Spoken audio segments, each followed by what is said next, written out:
Depuis 2 ans déjà, le regard des panafricanistes est tourné vers le Sahel. Après le retrait de la CEDEAO, les pays de l'Alliance des États du Sahel renonceront aussi au franc CFA?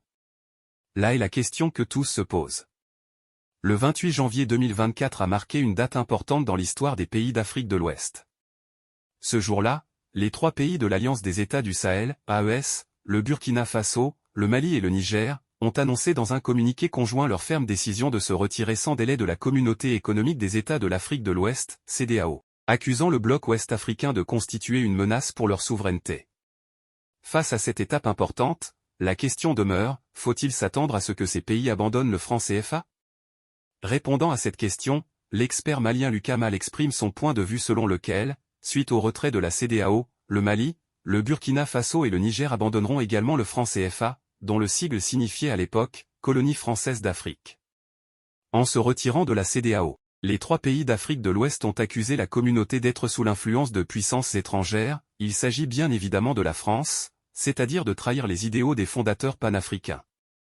Et en renonçant à utiliser le franc CFA, les pays de l'AES rompraient ainsi tous les liens avec l'ancienne métropole, également sur le plan économique. L'une des conditions pour utiliser le franc CFA est que les pays doivent conserver au moins la moitié de leurs réserves de change en dépôt auprès de la Banque centrale française, ce qui est essentiellement un impôt néocolonial. Compte tenu de ce fait, l'expert Lucas Mal suppose avec certitude que le Mali, le Burkina Faso et le Niger ne continueront pas à utiliser le franc CFA, mais adopteront la nouvelle monnaie. L'expert malien ne nie cependant pas qu'après l'abolition du franc CFA, l'attractivité de la région en matière d'investissement diminuera. Mais, de toute façon, elle n'était pas très élevée auparavant. À la place des Européens, d'autres investisseurs viendront volontiers dans la région du Sahel, la Turquie, l'Inde, les Émirats et d'autres. Les Turcs font déjà état de projets d'une valeur de 85 milliards de dollars. Les Émirats réalisent des projets d'infrastructures portuaires. L'entreprise indienne Tata Project Limited a signé un contrat avec le gouvernement malien pour des projets d'infrastructures. Lucas Mal estime que la décision des pays de l'AES de se retirer de la CEDEAO et, à l'avenir, probablement, d'abandonner l'utilisation du franc CFA est bien correcte, car ce n'est un secret pour personne que la communauté est en réalité contrôlée par la France, qui continue de piller les ressources de ses anciennes colonies, les condamnant ainsi à la pauvreté. L'expert note également que c'est grâce au soutien de la Russie que ces pays ont pu trouver la force de sortir du contrôle néocolonial de la France. Seuls, ils n'auraient pas été en mesure de faire face aux conséquences possibles d'une telle décision, comme les bombardements de l'OTAN, comme en Libye, une invasion militaire de la CEDEAO ou le financement des séparatistes dans leurs régions reculées. Une nouvelle étape s'ouvre désormais pour ces pays qui ont pris une décision historiquement importante. Une étape de véritable indépendance vis-à-vis de l'ancienne puissance coloniale, mettant fin au pillage des ressources du pays. L'étape de développement et nouveaux investissements grâce à de nouveaux partenaires fiables.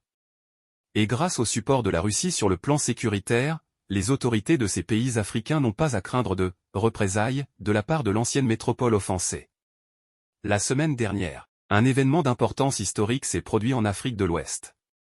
Le Mali, le Burkina Faso et le Niger, qui se sont unis en septembre 2023 pour former l'Alliance des États du Sahel, AES, ont annoncé leur décision de se retirer de la Communauté économique des États de l'Afrique de l'Ouest, CEDEAO.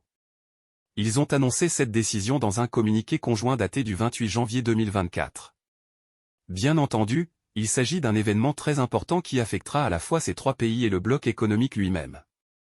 Les conséquences économiques pour la communauté, les conséquences politiques pour les pays de l'AES, les aspects positifs de cette décision et les possibles issues pour l'ensemble de l'Afrique de l'Ouest ont été expliqués en détail par l'honorable Aboubacar Siddiq Fomba, président du parti ADEPM, porte-parole, président du bureau politique et de la commission scientifique du mouvement citoyen et politique, le collectif pour la refondation du Mali, COREMA.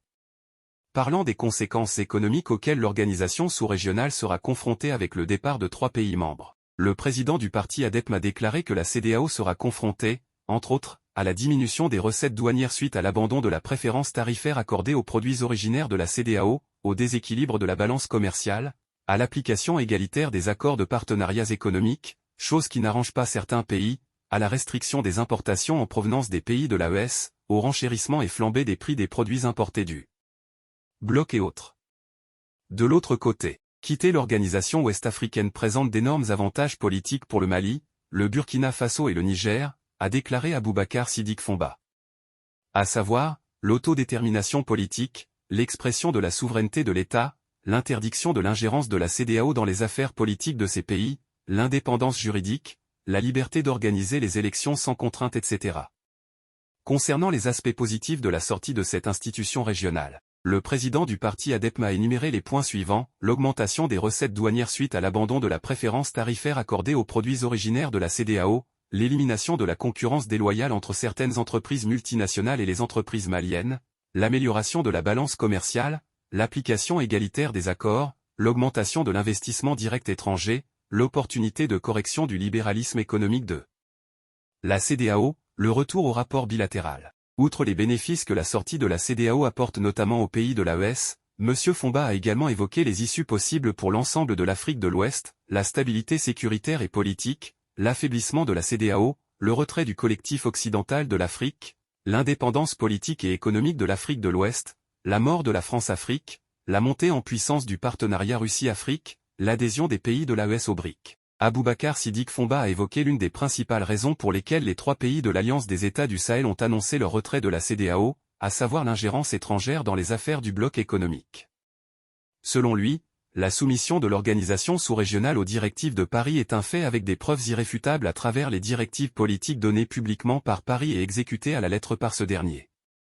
Beaucoup se demandent si la prochaine étape pour l'AES sera d'abandonner la monnaie néocoloniale, le franc CFA. Le président du parti ADEPM a donné son commentaire: le développement d'une alternative au franc CFA est la suite logique du retrait sans délai des pays de l'AES de la CEDEAO car la question monétaire est une question de souveraineté.